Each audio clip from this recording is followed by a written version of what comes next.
E aí, pessoal, tudo bem? Boa noite.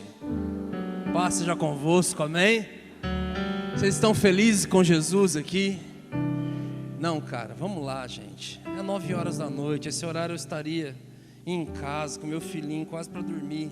Ele, não eu. Vocês estão felizes com Jesus?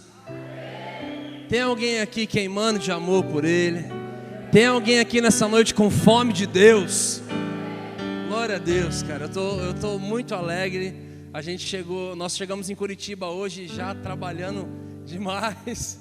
Já saímos correndo do aeroporto, já fomos lá, gravamos algumas aulas para o Jesus School. Já estou aqui com vocês. Amanhã eu estou ministrando lá na Fazenda da Record, dos TikTokers. E a gente vai fluir demais. Estou muito feliz com tudo que está acontecendo. E eu tenho uma semente para o seu coração, cara. Eu gosto demais da cidade de vocês, sabe?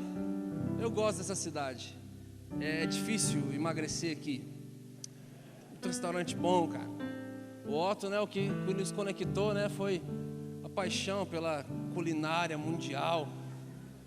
Nós somos entusiastas da gastronomia. Mas a corticóide arrebenta com a gente na tireoide. Gente, alguns anos atrás eu vim aqui para Curitiba. E eu vim participar de uma conferência de 3 dias.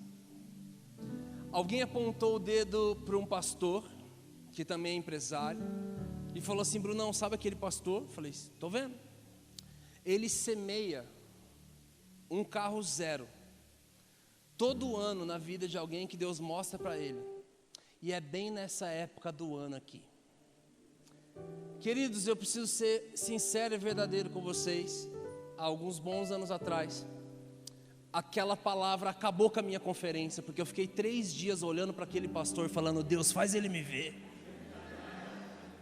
Vamos lá, Deus, pelo amor de Deus, Deus, faz ele me ver. Todas as canções de bênção que eu conhecia, eu fiquei cantando dentro de mim. Olha para mim, eu farei o que for preciso. Gente, eu estava lá, para a direita, para a esquerda, restitui. E tudo que eu sabia de bênção, eu estava cantando dentro de mim. Deus, faz ele me ver. E sabe de uma coisa? 3 dias se passaram. Eu não lembro de muita coisa que aconteceu na conferência. Eu não lembro de muita coisa. Eu só lembro que aquela semente, aquela mosquinha caiu no meu coração. Aquela estultice caiu no meu coração e encontrou em mim aquilo que eu vivia na época, que era muita necessidade e escassez. E eu lembro que eu fiquei desejoso de algo que pertencia a outra pessoa. Mas eu cheguei em casa e eu tive uma grande crise, porque eu vinha de um processo de uma autocomiseração. Eu vinha de um processo onde eu não fazia orações para pedir nada para Deus, fazia muito tempo. Afinal de contas, o Senhor já me deu a vida, o resto eu corro atrás. E eu estava correndo atrás, mas não estava dando tanto certo. Então eu fiquei mal comigo mesmo. Eu falei: Deus, onde se viu? Faz quase 1 ano que eu não te peço nada. E quando eu te peço, o Senhor me dá uma dessa. Quando eu te peço, o Senhor não me ouve. O Senhor sabia que não era sobre chegar bonito no estacionamento da igreja. O Senhor sabia que não era sobre chegar bonito no estacionamento de um shopping. O Senhor sabia que era sobre eu colocar o bando de barbado, que é a minha banda, tudo barbudo, menos eu, que só nasce no queixo. E a gente fazer a tua obra, em colocar equipamento, instrumento em cima, e no porta-mala, e numa carretinha atrás, e a gente sair rodando por essa nação fazendo a tua obra. Por que o Senhor não fez ele me ver? Naquele momento o Senhor falou dentro de mim: vamos para a Bíblia, bebê? Eu falei: vamos. Ele falou: abre em Apocalipse. Eu falei: nossa, não pode ser Provérbios? Vai chamar no fim dos tempos, calma. Ele falou: vai Apocalipse. E eu fui em Apocalipse 1:6. E lá diz assim: porque através do sacrifício de Jesus naquela cruz, Ele vos fez reis, sacerdotes e filhos de Deus. O sacrifício de Jesus na cruz te tornou rei, sacerdote e filho, reino sacerdotal e de filhos de Deus. E o Senhor começou a ministrar no meu coração: Bruno, como um rei vive. Um rei vive pedindo as coisas dos outros, precisando das coisas dos outros. Não, o rei, ele tem condições de suprir necessidades dos outros. E eu falava: Deus, mas por que eu vivo precisando que alguma situação, algum milagre supra as minhas necessidades? Por que eu não estou nesse lugar da balança? Por que eu não estou nessa esfera da história? Tem alguma coisa errada aí. Eu lembro que quando eu ia falar novo, mas eu era magro. Eu não conto por idade. Eu lembro quando eu era adolescente, eu olhei para o meu pastor e falei assim: por que a galera da nossa igreja vem tudo de bicicleta? E o pessoal da igreja da avenida lá, eles chegam de teletransporte. E ele falou: porque os perfis, porque a igreja lá é mais isso, mais aquilo. E aquela palavra não me contentou. Eu lembro que eu peguei minha bicicletinha, fui lá na porta da igreja rica, bati lá, a secretária me conhecia e falou: tudo bem, Bruno? Eu falei: tudo bem, queria falar com o pastor. Ela: sobre o quê? Eu falei: é com ele. Já quero te dar uma outra chave aí. Quem lembra de Sunamita, que perdeu o filhinho dela de 9 anos de idade? Não lembra? Sunamita da Bíblia, papel, Deus, Jesus, eternidade. Existiu uma mulher, o filhinho dela morreu. Então um servo dela perguntou: tá tudo bem? E ela falou: vai tudo bem. O marido dela perguntou: tá tudo bem? Ela falou: vai tudo bem. Geazi, o discípulo do profeta, perguntou para ela: tá tudo bem? Ela: tá tudo bem. A hora que ela encontra o profeta que profetizou que aquele menino ia existir, ela vira falando: tá tudo bem coisa nenhuma. Então, gente, para de ficar contando os problemas para qualquer um e conta para quem que pode ajudar a resolver de uma vez, beleza? E eu já esqueci onde eu estava aqui na história. A secretária não podia me ajudar, então tá tudo bem, mas é com ele que eu quero falar. A hora que ele me atendeu, eu fui bem simples. Eu tinha, 16 anos de idade. Eu falei para ele assim: eu tenho uma pergunta para te fazer. Ele falou assim: pode fazer. Por que o povo da tua igreja é tudo próspero, o povo da minha igreja é tudo pobre? Por que vocês chegam de nave espacial aqui e a gente está chegando de bicicleta e charrete lá? Ele virou para mim e falou assim: filho, porque nós ensinamos as nossas crianças, ensinamos os adolescentes, ensinamos os jovens, ensinamos os casais e as famílias um princípio chamado mordomia cristã. E a gente fala em mordomia, tem gente que arrepia o braço, fala: nossa, quer mordomia? Quem cresceu com a frase? Quer mordomia? Mastiga água que não tem osso, vai secar gelo. Quer mordomia? Ele falou: filho, sabe qual que é a mordomia cristã, a verdadeira mordomia cristã? Já reparou, quem já assistiu o Mordomo da Casa Branca? Gente, vocês estão precisando assistir mais filmes para entender minha pregação. O mordomo, ele mora na melhor casa, veste a melhor roupa, come da melhor comida, anda com o melhor carro, mas ele sabe que nada disso é dele. Isso pertence a um dono. A parábola dos talentos, os talentos ali não é talento. Qual é o seu talento? Eu sei fazer isso aqui, eu sei mexer a orelha. Talento ali é dinheiro, é o nome da cédula daquele tempo. E ele distribui talentos de acordo com a capacidade de cada um. Não é que um nasceu mais rico, outro nasceu mais pobre. Um nasceu com um dom de música, o outro não. Tem irmão aqui que bate palma desafinado, eu nunca vi isso. A palma dele sai com... Não é o talento que ele teve ali no momento. Mas Deus distribui talentos, que era dinheiro, de acordo com a capacidade administrativa de cada um.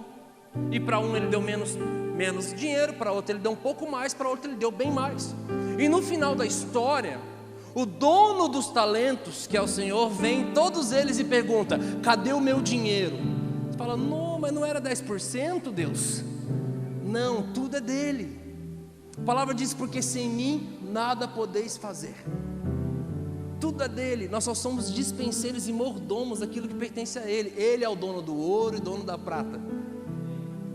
E a condição que temos tido simplesmente para glorificar o nome dele e para que pessoas possam ser tocadas, abençoadas através disso. Então o Senhor falava comigo: Bruno, como rei, você vai ter condição de suprir necessidade de outros. E eu vislumbrava esse lugar, falei: uau. Ele, Bruno, rei, sacerdote e filho. Como sacerdote, você estabelece o ritmo espiritual da sua vida. Como sacerdote, Levítico 6,12: mas o fogo queimará no altar todos os dias e não se apagará, mas o sacerdote deverá acender lenha na fogueira todos os dias. Não é uma boa pregação, um bom pastor, uma boa banda, uma boa igreja que estabelece o ritmo espiritual da sua vida. É você quem estabelece o ritmo espiritual da sua vida. Quanto mais lenha, mais fogo. Menos lenha, menos fogo. É ser responsável. Nos tornamos responsáveis. A chama não pode apagar.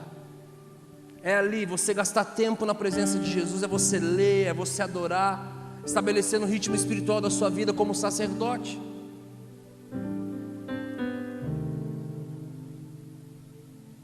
Mas também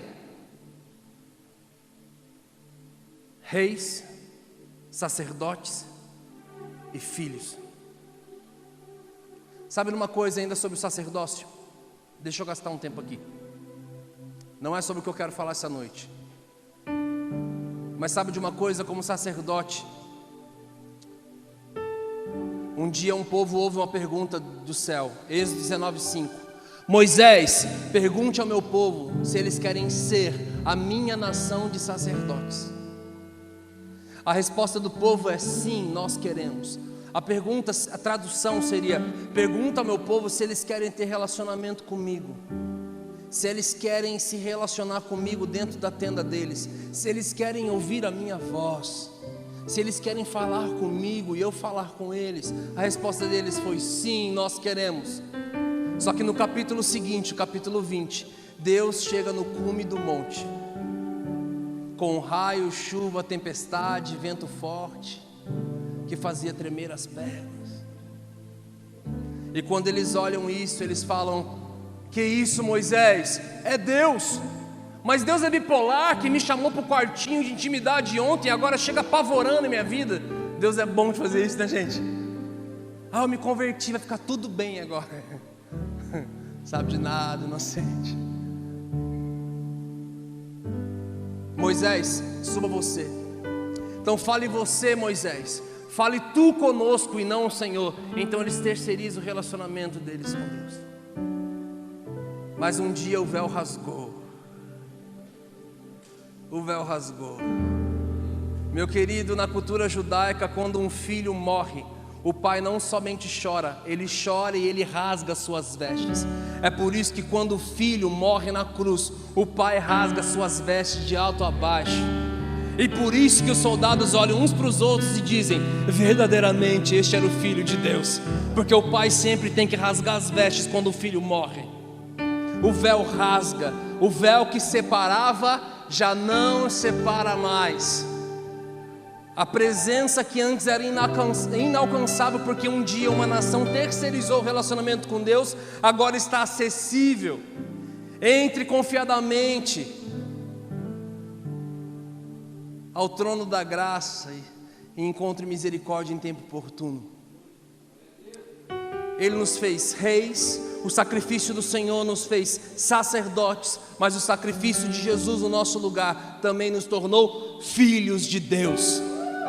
E como filhos de Deus, nós somos co-herdeiros, participantes juntamente das heranças eternas ao lado de Jesus Cristo, o nosso irmão mais velho. Mas aí você pensa: a eternidade é depois que eu morrer, ou a eternidade é depois que o Senhor levar a sua igreja. Não, meu amigo, a eternidade começa a partir do momento que você nasce. É de lá que você veio e é para lá que você vai. No meio das nossas férias de janeiro, o Otto estava lá, França estava lá, Davi estava lá, Alessandro Vilas Boas, André Aquino, todo mundo, minha família, minha esposa, todo mundo lá feliz da vida nos Estados Unidos em janeiro desse ano. Minha esposa grávida de 8 meses, e de um dia para o outro a nossa filhinha morreu dentro da barriga dela. Nós fomos para o hospital, não acreditávamos naquilo. Não, ela está mexendo, ela não está mexendo, ela está dormindo. E de repente veio os médicos no hospital americano, eles falaram: o coração dela não bate. Eu coloquei a mão na barriga da minha esposa, eu comecei a falar com a minha filha: menina, você se chama Zoe, teu nome significa vida de Deus, eu libero vida sobre você. E eu orava, minha esposa falou: eu senti mexer. Eu falei: eu também senti. A médica vem, faz novos exames e fala: é o corpinho dela esticando para querer sair. Foi o pior dia da nossa vida. Fomos para a sala de cirurgia para retirar a nossa nenê. Eu não tinha o que fazer, eu ficava segurando o rosto da minha esposa. Eu orava, eu chorava, e quando eu não tinha mais o que fazer, eu comecei a cantar. Eu chorava e eu cantava. Os médicos ficavam olhando, eles não estavam entendendo nada que eu estava cantando. E eu cantava sobre uma vontade que é boa, agradável e perfeita, ainda que eu não entenda, ainda que eu não compreenda. Deus, eu sei que a tua vontade, ela é boa, ela é agradável, ela é perfeita. De repente eles trouxeram a minha nenê, colocou no meu colo. Eu fiquei 20 minutos com ela morta no meu colo. Eu olhei para minha esposa e falei para ela assim: Miriam, quando eu me casei com você, eu tive um mergulho no coração de Jesus que eu não teria sem o matrimônio, sobre amar alguém como Cristo amou a igreja. E eu estou bem distante ainda disso. Eu olho para Jesus e isso me torna mais parecido com Ele. Quando eu me tornei pai, eu tive um mergulho no coração de Deus que eu não teria sem a paternidade, sobre um dia imaginar a possibilidade de dar a vida do meu filho para que outras pessoas possam viver. Pai nenhum aqui tem coragem. Leva a mim, meu filho não. Deus, que amor é esse que o Senhor entregou o seu próprio filho por amor a nós? Mas eu falei para ela: Miriam, mas agora com a nossa filhinha morta no meu colo, e saber que eu não vou ensinar ela a andar de bicicleta, eu não vou entrar com ela no aniversário dos 15 anos, Miriam, eu não vou brincar com os netinhos que ela iria me dar. Mas saber de uma coisa, que nós só estamos aqui na terra, quem manda a nossa vida pela eternidade. E todo esse tempo, essas 5 décadas que nós teríamos, nós de vida ao lado dela, é uma poeirinha comparada à eternidade que nos espera, e a plenitude que nós vamos viver. E a hora que eu falei isso, algo invadiu aquela sala, tomou o nosso coração, e nós fomos tomados pela paz que excede todo entendimento humano. Todo entendimento. Uma dor começou a ir embora de uma forma sobrenatural, porque eu entendi que o que eu olho como passado, presente e futuro, Deus olha como uma foto. Para Ele é tudo a mesma coisa. A partir do momento que você nasce, a eternidade já começou. Eu falei para ela, ela veio da eternidade e ela está voltando para lá, antes do tempo que a gente queria. Mas vamos queimar a nossa vida para levar muito mais pessoas para a eternidade com a gente, ao lado do Senhor, e vamos viver a plenitude da nossa família. E nós provamos realmente do choro que dura uma noite, mas na alegria, quando o sol nasceu, uma alegria veio no nosso coração, que as pessoas que estavam ao nosso redor, nossos amigos, não entendiam. Os nossos amigos estavam péssimos, e a gente estava fortalecido pelo Espírito. Os nossos amigos vinham levar a palavra para a gente. Meu amigo, eu falava: cara, a eternidade, Jesus, e isso e aquilo. E eles ficavam: cara, eu vim para te trazer uma palavra, eu estou saindo daqui, cara, meu Deus, que é isso? Minha esposa pregou esse domingo na nossa igreja, e ela falou: gente, Deus cura, Ele não curou minha filha. Descobrimos que perdemos ela para uma doença genética. Ele ressuscita, mas Ele não ressuscitou minha filha. E aonde fica Deus nesse lugar? No mesmo lugar, aonde Ele continua sendo bom e Ele continua sendo Deus, independente dos resultados que é apresentado na minha vida. Porque eu não consigo olhar a totalidade de Deus olhando simplesmente um indivíduo. Eu preciso olhar para aquilo que Ele fez e aquilo que Ele continua fazendo em todas as pessoas. Porque o meu filho, minha filha pode ter morrido, mas de muitos outros tem vivido. Meus outros 2 filhos estão lá com saúde, Deus tem guardado e protegido.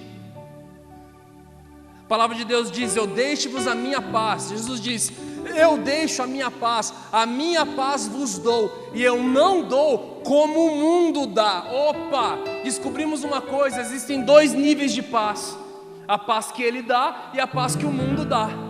E na paz do mundo, meus amigos, você não entra numa cova cheia de leões. Na paz do mundo, meu amigo, você não entra numa fornalha que aqueceram ela 7 vezes mais para você ser torrado diante da cidade toda.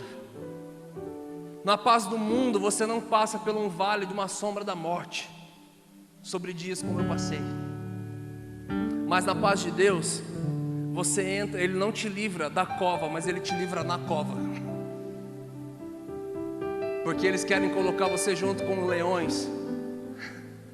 Mas Gênesis 49, quando Jacó está profetizando sobre os seus filhos, e quando ele chega em Judá, ele diz: Judá, os seus irmãos te louvarão, porque de ti vai sair o leão que ruge, o leão da tribo de Judá. E quando te colocam numa cova com leões, meu amigo, é o leão da tribo de Judá que anda lá dentro com você, e eles não fazem nada. Ele não te livra da fornalha, mas te livra na fornalha. E é lá que Ele mostra para uma nação inteira quem está queimando do seu lado. Ele pode não te livrar do vale da sombra da morte, mas a coisa mais importante é o que vem na sequência. E mesmo que eu ande pelo vale da sombra da morte, eu não temerei. Por quê? Porque, igreja, Tu estás comigo, cara. Não tem a ver o que eu tenho passado, mas quem tem passado do meu lado. E se é num vale que Ele precisa nos encontrar, que seja num vale que Ele nos ache, e que Ele arrebate novamente ao meu coração, porque é Ele quem leva ao deserto para falar coisas de amor.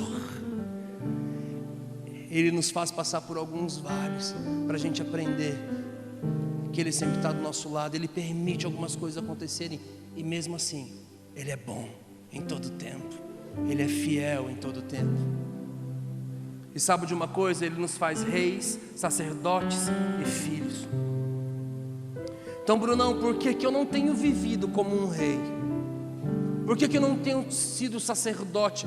E por que, como filho de Deus, se eu sou co-herdeiro com Cristo e tenho direito às heranças eternas, por que eu não tenho experimentado dessas heranças? Se essas heranças eternas, elas podem ser experimentadas agora, na terra, agora. E quando eu falo em herança, talvez todo mundo pense em bens materiais, e tá bom, pode ser também, mas é muito mais do que isso. Sabe de uma coisa? Durante muito tempo foi me ensinado barganhar com Deus. Então eu dou e Deus me dá. Então faz oferta de tanto e o Senhor vai te abrir as portas disso, daquilo. Eu acredito em passos de fé que a gente realmente precisa dar. Mas sabe de uma coisa? Eu lembro que quando o Senhor começou a me falar tudo isso, há uns anos atrás, eu recebi tudo isso porque eu olhei para alguém e falei: Deus, faz ele me ver, porque eu preciso de um carro. De lá para cá, eu e a minha esposa já semeamos 6 carros. Nós já demos 6 carros para 6 pessoas diferentes. Aos poucos nós fomos nos tornando a provisão que um dia nós desejamos ter. Então nós entendemos que nunca foi sobre fazer ou ter, mas foi sobre ser. E foi também entender uma coisa: o Senhor fala para Abraão levar o seu filho Isaque, e o menino olha uma fogueira e um altar e fala: papai, eu estou vendo a fogueira e o altar, mas cadê o sacrifício? E ele diz: filho, Deus proverá para si o sacrifício. Meu amigo, Deus proverá para si. Sabe o que significa? Que Deus não é provedor de homens, Ele é provedor de si próprio através dos homens. Não foi amém, você não entendeu. Eu devo ter complicado a frase. Deus não é provedor de homens, Ele é provedor de si próprio. O que significa? Que aquela cura que você recebeu não era sobre você, é sobre o quanto Ele é bom, e através dessa cura muitas outras pessoas vão ser tocadas e transformadas. aquele carro, aquela bênção que te alcançou, aquele dinheiro que caiu, não é sobre você, é porque Ele é bom e porque muita gente vai ter a fé fortalecida no Senhor quando ouvir a sua história. Ele provê para Ele através de você, Ele provê cura, Ele provê salvação, Ele provê milagre, Ele provê para muitas pessoas através de nós. Mas durante muito tempo eu agi como um filho mimado que não consegue acessar uma herança que lhe pertence. Eu falei: Deus, por que eu não consigo acessar essa herança que já é minha, mas eu não consigo viver? Um dia minha filha estava no meu carro. Eu tenho uma filha de 13 anos. Ela estava no meu carro, a gente entrou no condomínio de casa, ela sentou no meu colo e ela começou a dirigir meu carro. Assim, eu coloquei ela no colo, falei: filha, vem aqui. E ela deu o nome do meu carro de Intocável. Ela falou: deixa eu dirigir o Intocável. Eu falei: por que Intocável? Ela: porque não pode tocar, não pode não sei o que lá, não pode bater a porta, não pode. Eu falei: eu gostei do nome, que permaneça assim. E ela olhou para mim e falou assim: nossa papai, quando eu crescer eu quero ter um carro assim. Eu falei para ela: filha, tudo que é do papai já é teu. Ela olhou para mim com uma cara de consumista, sabe assim, falou: quero chamar minhas amigas para ir no shopping então, dá o carro.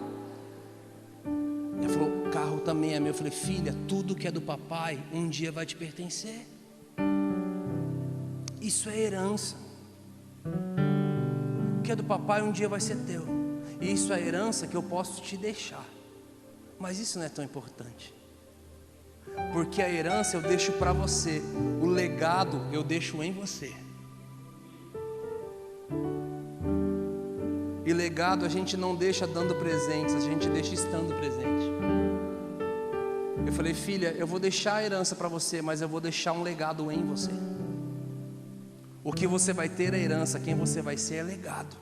Essa é a minha maior preocupação. Mas esse carro é teu, porque pertence ao papai, então um dia tudo que é do papai é teu. Ela falou: sério? Eu falei: sério, porém, entretanto, contudo, mas você não tem idade para isso, você não tem altura para isso, você não tem habilidade e habilitação para isso, e o melhor, a minha confiança para isso.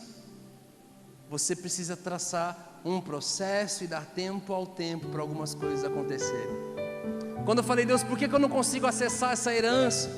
O Senhor me levou para Gálatas, e lá dizia o seguinte: porque o filho imaturo, ele é semelhante a um escravo, que não pode participar da herança do seu senhor.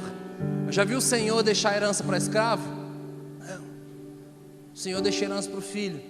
E o Senhor está falando: o filho imaturo, ele é igual um escravo, que não tem direito a participar da herança.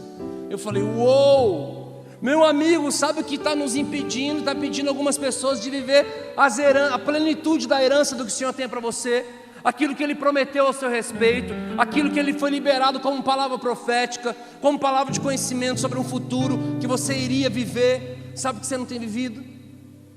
Por causa de maturidade. A imaturidade nos impede de acessar as heranças.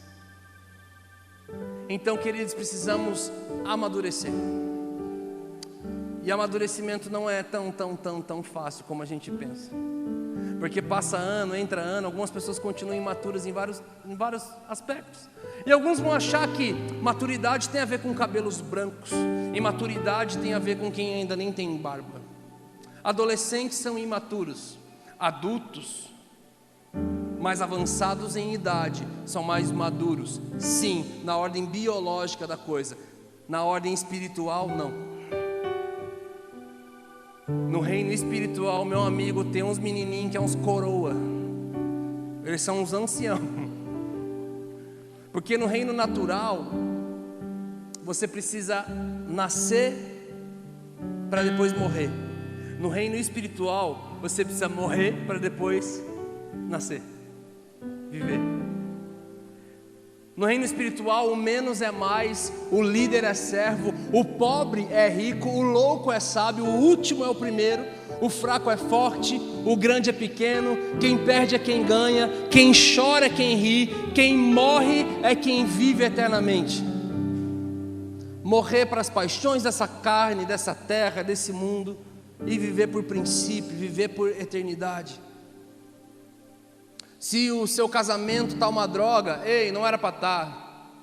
Existem heranças tão lindas e eternas para você viver no seu casamento. Ei, se as suas finanças estão uma droga, não era para estar. Você é herdeiro de Cristo, cara. Você é herdeiro juntamente com Cristo. Você é herdeiro daquele que tem os céus e a terra em suas mãos, e o ouro e a prata lhe pertence. Talvez você cresceu com a frase de que prosperidade é não ter falta de nada. Não, não é isso não. Prosperidade é algo natural. Você não precisa falar para uma semente: frutifica, tá? Eu vou te colocar na terra e você, por favor, você tem que frutificar. Não, cara. Você não precisa falar para a semente fazer aquilo que é a natureza dela fazer. É a sua natureza prosperar. Se você não está prosperando, tem alguma coisa impedindo. Identifique e amadureça. Estude, aprenda e acesse. Mas eu quero focar agora para frente numa verdadeira, em algo, numa maturidade, porque, gente, eu persegui a maturidade matrimonial e eu encontrei ela. Eu tenho um casamento abençoado, gente. Meu casamento é uma bênção. Minha mulher é uma bênção. Eu persegui a maturidade financeira e eu encontrei ela. E de Deus não se zomba. Aquilo que a gente planta, a gente colhe. E 2 semanas atrás eu colhi um carro aí. As pessoas falam: cara, você ganhou um carro. Eu falei: não, eu colhi. Eu plantei, cara, muito para colher isso aqui. Sabe de uma coisa? Mas eu quero falar para a gente como igreja. Eu quero ser ligeiro a partir daqui. Algo que eu não me atentei durante muito tempo. E eu acredito que nós como igreja, e muito oportuno falar hoje num movimento de jovens que querem tocar a cidade, que entendem aqui é além da placa de uma denominação, são pessoas que estão se juntando por um mesmo propósito. O Otto comentou de tantas coisas que já fizeram na cidade. Eu quero falar com vocês sobre a maturidade apostólica. Eu sou um apaixonado nos 5 ministérios. No mestre, no apóstolo, no evangelista, no pastor, no profeta. Não é que o mestre ensina, o pastor cuida, o evangelista ganha alma, o apóstolo viaja e o profeta profetiza. Não, a palavra diz que todos eles são para a edificação do corpo de Cristo. Só que durante muito tempo eu aprendi que o apostolado era para grandes homens, para aqueles que viram o Senhor, sobre as denominações que estavam sendo plantadas na nossa nação. E também, isso é uma pequena parte. Presta atenção. Israel foi dominado por 7 impérios. Os romanos foram os últimos.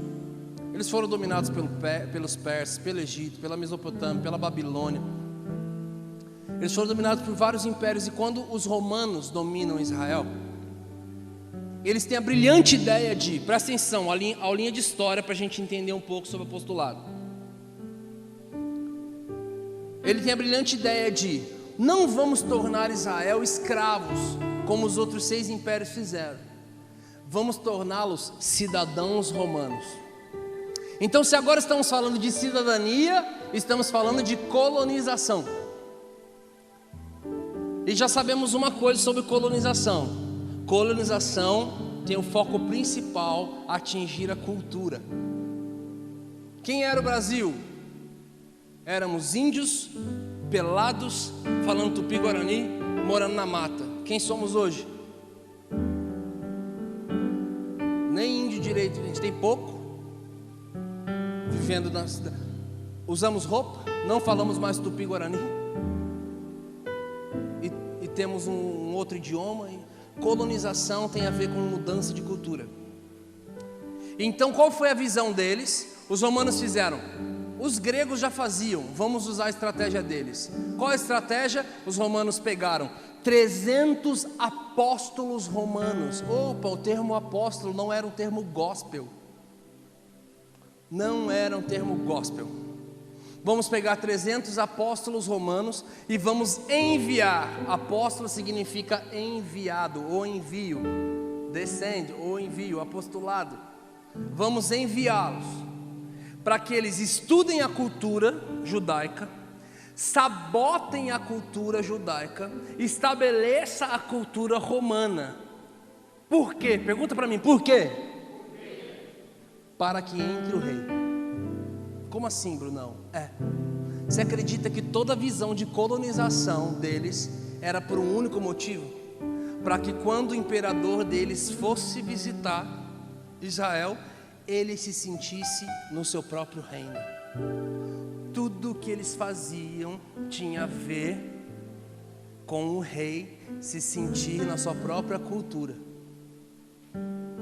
Faz a conta comigo. Jesus cuida de 12 homens como discípulos, mas na hora de enviá-los, envia eles como apóstolos. Peraí, Jesus, isso é um termo secular. Isso é um termo... Eu falei isso na aula hoje à tarde. A igreja que eu faço parte tem 2000 anos, mas o movimento gospel, que eu também faço parte, tem só 40. É uma diferença muito grande. O que é o movimento gospel? O dia que pastores, líderes, empresários, cantores, produtores, radialistas, eles entenderam que estava nascendo música boa dentro da igreja, livro bom dentro da igreja, palavras boas dentro da igreja, para a igreja. Então vamos fazer o seguinte, vamos montar uma gravadora para música gospel, rádio para música gospel, TV para música gospel, e daqui a pouco foi fazendo uma separação, que a proposta de Jesus foi meio diferente. Sabe o que Jesus falou para o Pai? Pai, eu não peço que os tire do mundo, mas eu peço que no mundo os livre do mal. Pai, deixa eles no mundo, sim. É lá que eles vão ser luz, é lá que eles vão ser sal. E se o sal não salgar, para nada mais presta. Vós sois o sal da terra. Gente, você é curioso de algo bem simples da Bíblia? Um dia eu falei, Deus, se o sal não salgar, mas não tem como o sal se perder. Eu comecei a pesquisar, como é que faz para perder o sal? Como é que o sal para de salgar? Eu falei, eu acho que deu uma barra de sal, depois de 20 anos para de salgar. Por incrível que pareça, não para. Pode ter 100 anos, vai estar salgado aquele trem. Eu falei, então como é que o sal para de salgar? Se a Bíblia está falando. Sabe como? Sabe como que eles preparavam a terra para poder plantar? Preparavam com sal. Eles colocavam sal na terra. Mas se tiver mais terra no sal do que sal na terra, o sal perde o sabor. Você não foi chamado para estar aqui se amoldando ao padrão desse mundo. Nós não somos daqui. Nosso reino é mais elevado.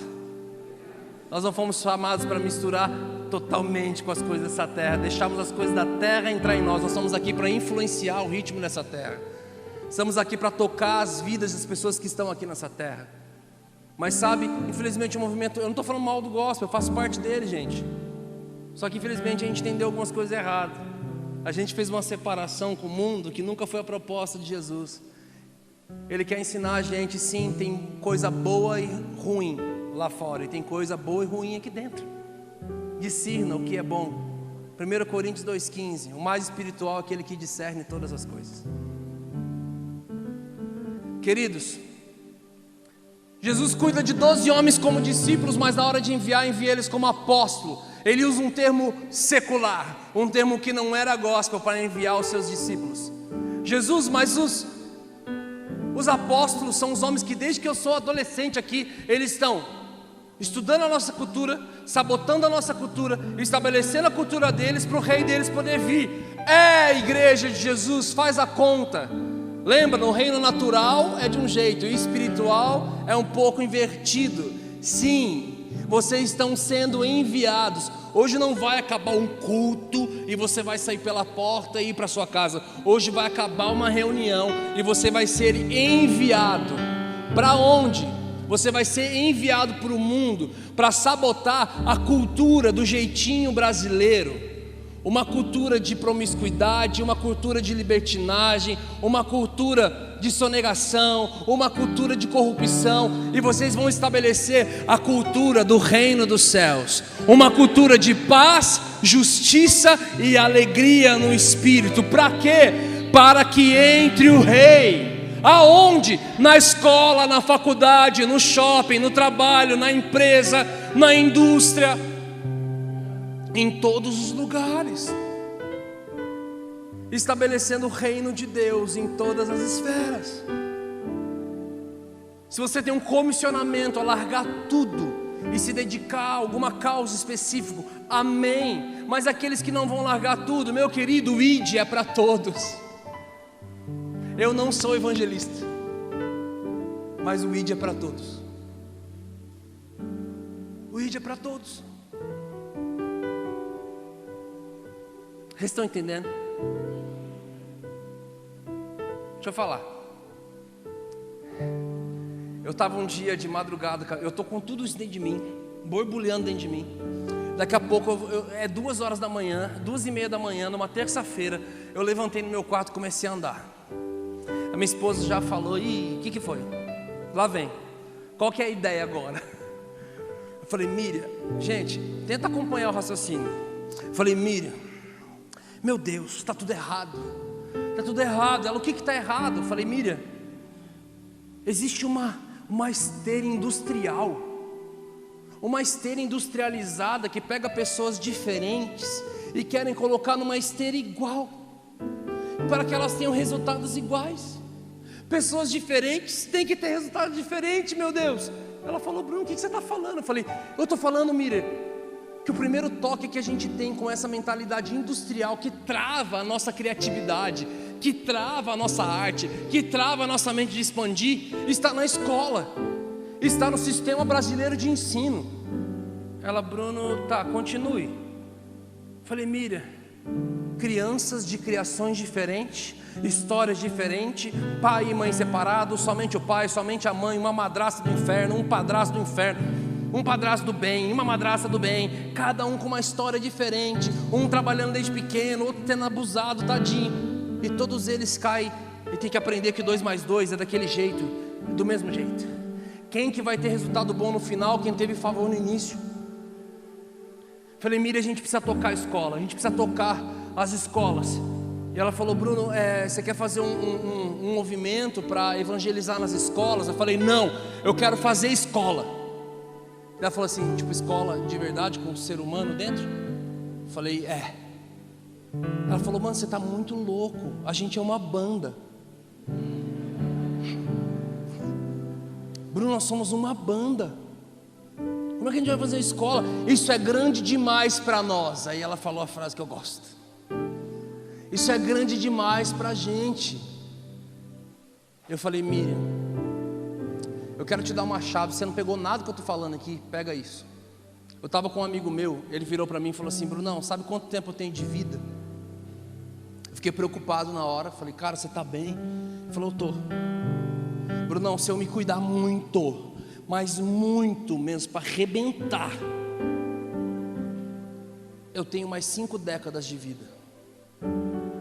5 décadas. E a hora que ele falou isso eu já entendi. Eu não sei se já está entendendo comigo. Quantos anos você tem de idade? Fala para você mesmo. Quantas décadas você tem de vida? E na conta básica aí, mais quantas você tem pela frente? Quando a gente fala em década fica pouco, né?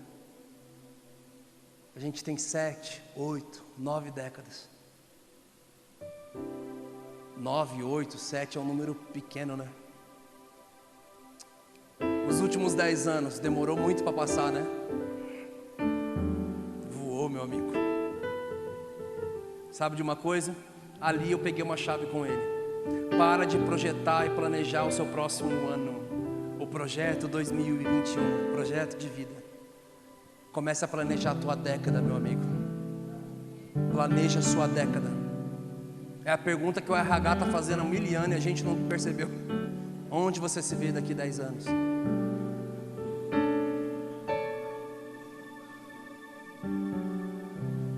O RH entendeu isso e a gente não. A moça que está fazendo a pergunta não sabe onde ela vai estar. Ela pergunta e ela mesmo fica assim, nossa, verdade. Essa parte ninguém conta. Seguinte, falei, Miriam, esse projeto é grande demais pra gente. A gente não sabe, não entende nada de escola. Mas Miriam, eu quero rolo, eu quero treta, eu quero ir pra cima. Eu quero que o sistema venha pra cima da gente, eu quero que o governo venha pra cima da gente. Eu vou pra cima com tudo, vamos pensar diferente, vamos pensar fora da caixa. Vamos fazer uma escola, vamos começar do pequeno. A gente não sabe nada hoje, mas daqui 10 anos nós vamos ser uma grande autoridade na escola. E talvez a gente comece a desenhar uma faculdade daqui 10 anos. Ela, ai meu Deus do céu. Falei, Miriam, adulto, criança para adulto, muda um pouquinho. E minha esposa é mais louca que eu, porque ela fala, demorou. Então a gente tem que começar pequeno. Tem que ser para criancinha pequena. E não pode ser muitas não, a gente tem que aprender devagar. A gente vai, e a gente começou 3 horas da manhã, 3h30, conversar sobre uma escola. Os líderes de uma banda falando sobre uma escola com seres humaninhos dentro.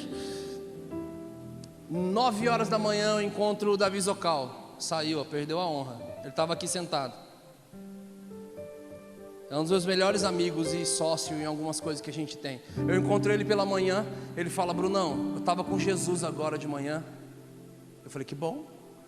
Ele me falou uma coisa que eu não entendi. Eu falei, te falou o quê? Escola. No mesmo dia, poucas horas depois, ele falou, cara, eu não entendi. Eu falei, eu já entendi. Dele, por quê? Eu comecei a falar tudo. Cara, a gente vai tocar a escola, a gente vai mudar, vai ser diferente, a gente vai para cima. Vamos pensar diferente, cara. Vamos estabelecer reino de Deus, cultura de paz, justiça e alegria. Eu estudei em 17 escolas, eu fui expulso de 4. Eu sei o que dá certo, o que dá errado.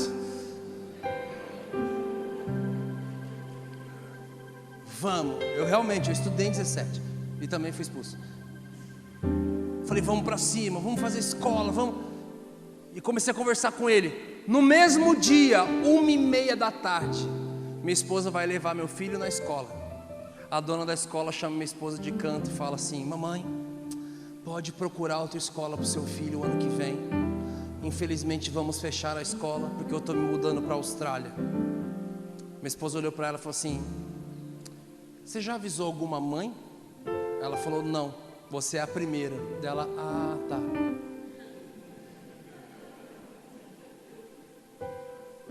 Ela falou, a escola não vai fechar. Ela, como assim?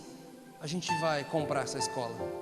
E para honra e glória de Jesus, já faz aí uns, eu não lembro, mas já faz uns 10 meses que nós compramos aquela escola. E estamos começando pequeno. E as criancinhas estão lá. E agora faz algumas semanas que nós entramos com o sistema confessional mesmo. É confessional, o Estado é laico, mas nossa escola é de Deus. E eu falei que eu queria treta, pode vir para cima. Que eu expulso o demônio do ser que está falando.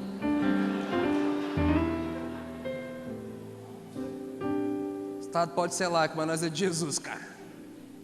E a gente está lá ensinando as crianças com princípio, estamos estabelecendo. Eu quero que as irmãs da cantina sejam as tias da cozinha, sejam as irmãs do coque. A sala de recuperação vai chamar lugar secreto. Vão apavorar. Eu sempre peguei mal com aqueles crentes que põem o nome dos estabelecimentos, coisa gospel, sabe? Lanchonete Shalom. Todo mundo já viu uma Shalom aqui, né, velho? Minha cidade é pior, na minha cidade tem um bar Shalom. Tem um bar Shalom.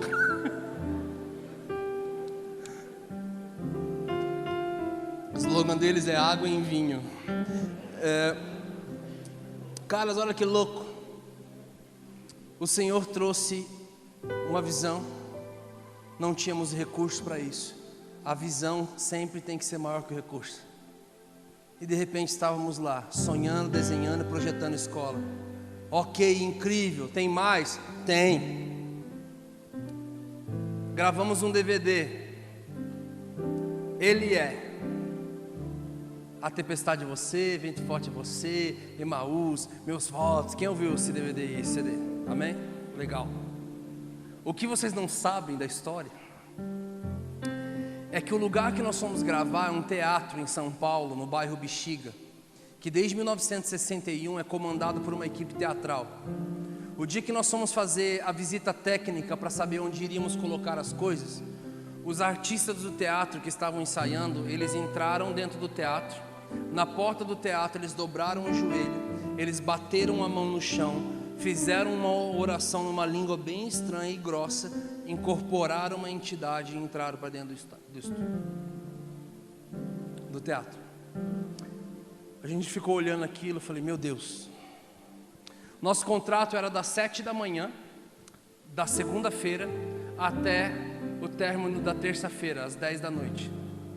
Então nós precisaríamos pegar desde as 7 da manhã da segunda para fazer tudo o que a gente precisava. E de repente eles falaram, só vamos liberar para vocês na segunda-feira às 2 horas da tarde. A gente falou, gente, mas eles estavam dificultando de todas as formas. A gente falou, gente, não dá tempo da gente fazer isso. A gente vai ter que varar a madrugada, a gente vai ter que pagar mais os funcionários. E tal, por que vocês não querem? E a nossa equipe de intercessão tinha falado, Brunão, Jesus mostrou que a gente estaria no dia da gravação com panos na mão, orando e limpando todo o ambiente. A gente estava limpando as cadeiras, os ferros e orando. E o Senhor falou para a gente sobre limpeza. E eu falei, ok. Então eles falam, não vamos liberar o teatro para vocês. Querem cancelar, a gente cancela. Quer o dinheiro de volta, a gente devolve. Falei, tem coisa aí. Por que vocês não querem dar o teatro 7 da manhã? Quer que a gente abra o jogo? Vamos abrir. O teatro, de um dia antes, termina com sacrifício. E fica tudo sujo de sangue, porque a gente sacrifica animais. Eu falei, Deus do céu. Então fez sentido a intercessão. Então eu fui ver que teatro que estava passando. E quando eu fui pesquisar o teatro não só termina com sacrifício de animais, mas ele também termina com orgia sexual. Qualquer um da plateia pode subir no palco e fazer o que quiser com quem quiser. Nós fomos gravar mesmo assim. No dia da montagem da banda, terminamos de montar e fomos almoçar. Quando a gente voltou, o clima espiritual estava mais pesado ainda. Mais pesado. E aí alguém começou a andar pelo teatro, foi atrás de uma moita que tinha lá e achou um trabalho de feitiçaria feito aceso. Então outra pessoa encontrou outro trabalho lá, outra pessoa encontrou outro trabalho lá. E aí eu falei, eles querem guerra, então eles vão ter guerra. E eu falei, chama elas, solta elas.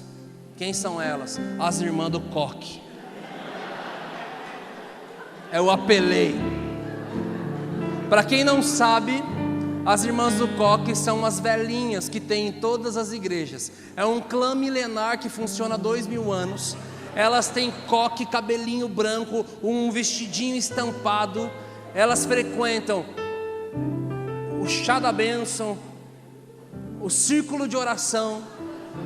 E essas irmãzinhas velhinhas, quando começa a orar e começa a machar, meu amigo, e fazer o gilete aqui, ó, ir para cima de você fala, ela vai falar muito do seu futuro, mas antes vai abrir tudo o seu passado.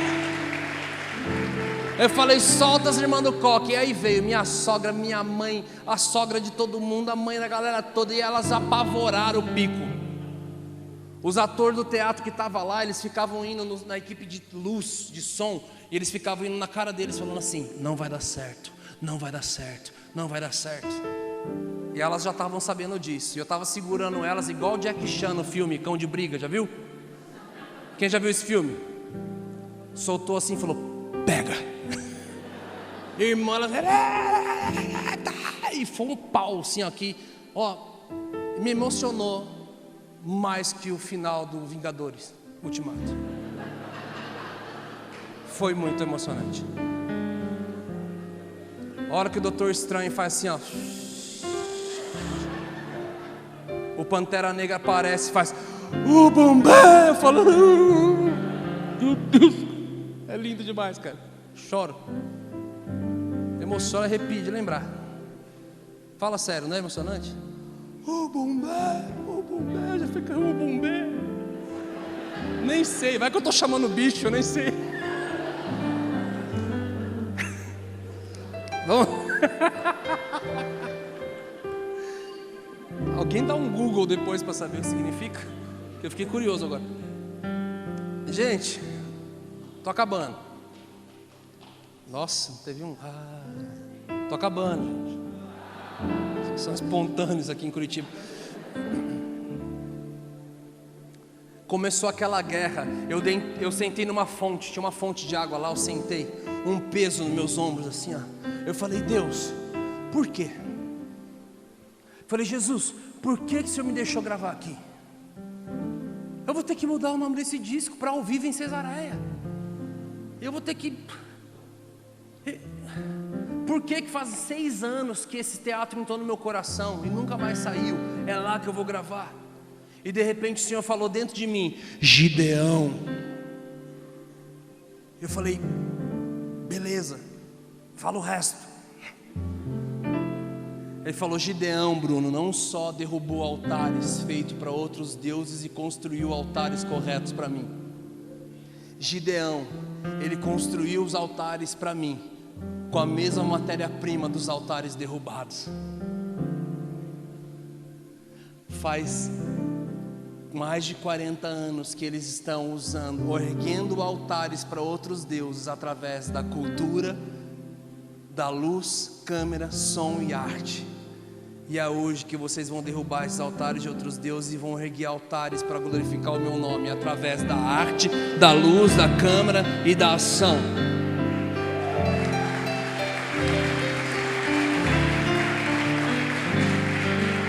Qual é o resumo disso? A hora que eu levantei, um amigo meu virou para mim e falou, eu estava olhando para você, Jesus falou para mim sobre Gideão. Eu falei, chegou tarde, ele me falou primeiro. Aí eu fui no cara que estava recolhendo o trabalho de feitiçaria que os caras fizeram para atrapalhar a nossa gravação. A hora que eu cheguei nele, ele olhou para mim e falou assim, ô Gideão, avisa a gente quando for pegado assim desse jeito, cara. Vim nem preparado para isso. Então eu falei, Deus está confirmando através de umas pessoas. 1 na Bíblia, ativação. 2, confirmação. 3, se ele está precisando te falar 3 vezes uma coisa que ele já confirmou, é porque está faltando resposta da tua parte. Já recebeu 3 palavras proféticas diferentes? Ei, não é orgulho não, é para ter uma vergonha na cara e correr atrás daquilo que o Senhor falou. Sabe de uma coisa? Fomos gravar um DVD. Saímos de lá com um projeto para tocar os principais teatros do nosso país, com uma companhia apostólica e profética de artes, com stand-up, com teatro, com dança e com música, treinamento na parte da tarde para empoderar os artistas daquele estado, para eles irem para as principais emissoras de TV, de rádio, para eles irem para os streamings, para eles terem coragem de escreverem livros. Pessoas começaram a chegar em mim e falaram, Brunão, Jesus mostrou que Ele vai te dar gibis. Eu falei, gibi, cara? Ele falou, gibi, cara, histórias em quadrinhos, e muitas coisas vai ser da sua história, da sua vida. Eu falei, cara, que viagem, nada a ver. Daqui a pouco um cara me liga e fala, cara, tudo bem, eu sou desenhista da Marvel, sou um dos 4 brasileiros que desenha para a Marvel, e Jesus falou para eu te ligar, que é para fazer histórias em quadrinhos, com uma história que está dentro de você. Eu falei, cara, que loucura, eu nunca li quadrinho, velho. Eu fui expulso de 4 escolas e tenho uma escola hoje. Eu nunca fiz faculdade, daqui 10 anos a gente conversa.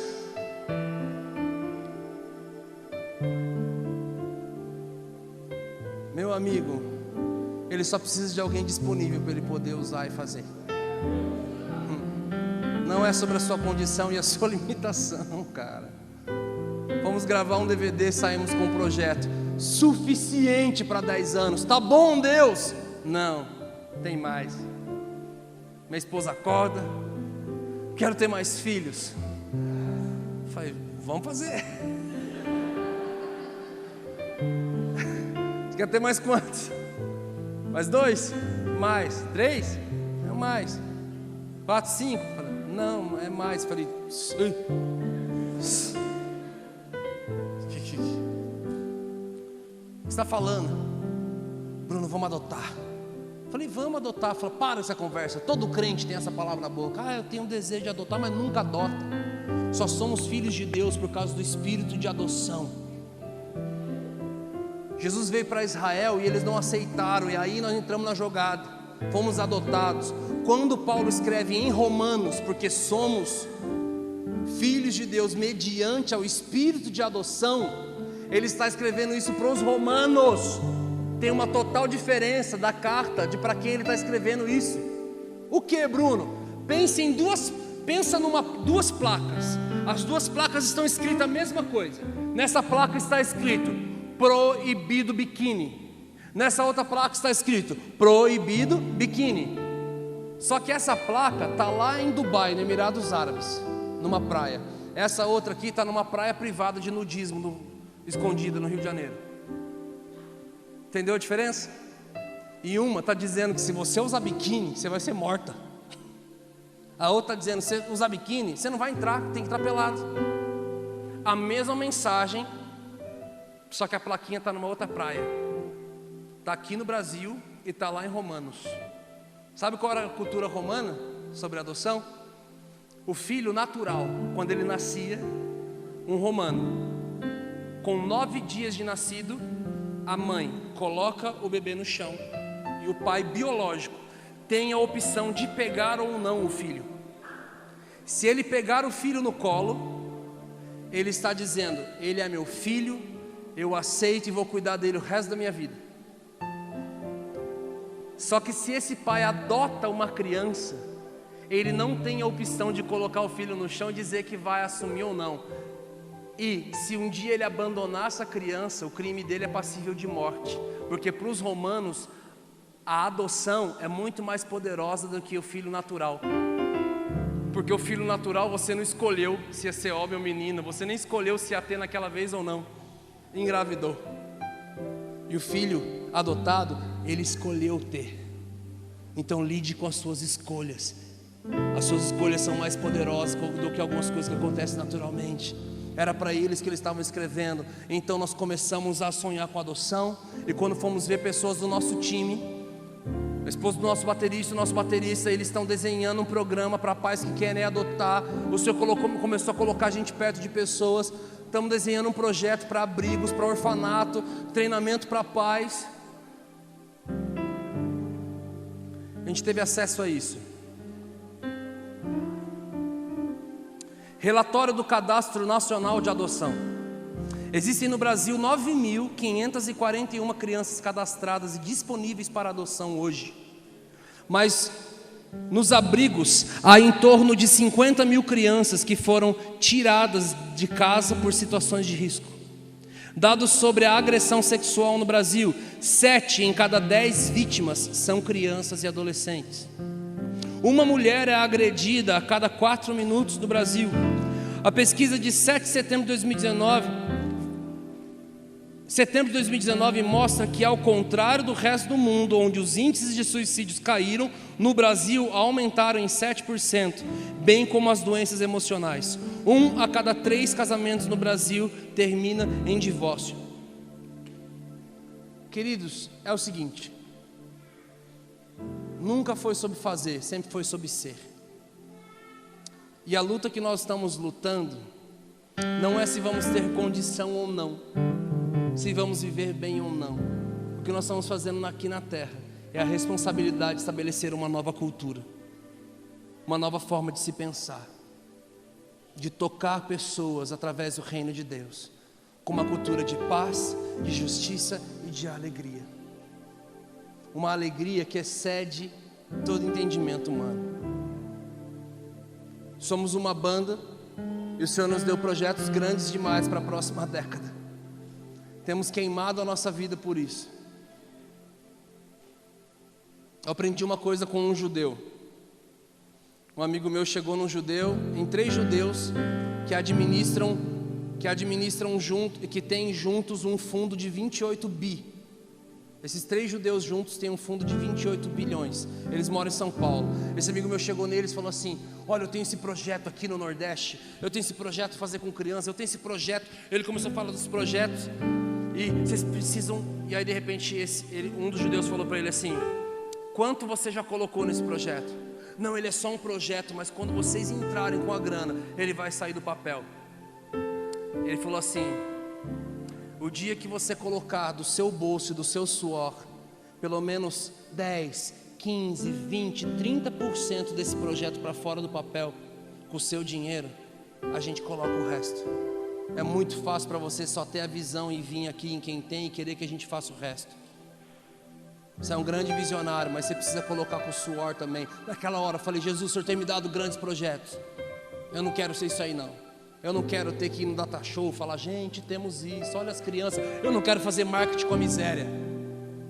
Então me dê condição de empreender e começar a levantar sustento para isso. E de repente o Senhor começou a brotar empreendimento, empresas. E a gente tem empreendido tudo com cunho, com missionalidade, com desejo de tocar outras pessoas. Então, meu querido, sai daqui, porque é possível você tocar a terra. É possível você transformar a vida de outras pessoas. E talvez você pode pensar: Bruno, não, essa palavra é para os grandes líderes, para grandes pessoas. Não, meu amigo, é para você que está ouvindo aqui agora. É para você que vai sair daqui e vai desenhar algum projeto, por mais pequeno que seja. O Senhor vai te dar alguma coisa para você sair dessa inércia, encontrar realmente alguns aqui um propósito de vida, cara. Um propósito pelo que vale a pena viver e vale a pena morrer por essa causa. Não vale a pena viver uma vida se nessa vida não tiver propósito.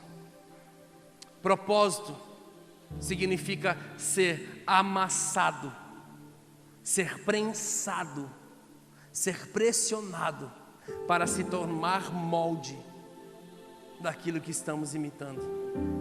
Alguns vão imitar pessoas, empresários, líderes, treinadores, mas nós sabemos a quem nós estamos imitando. Nós estamos imitando o Rei dos Reis, Senhor dos Senhores. Ele nos deixou essa missão na terra e que a gente possa cumprir, além daquilo que você pensa e você espera.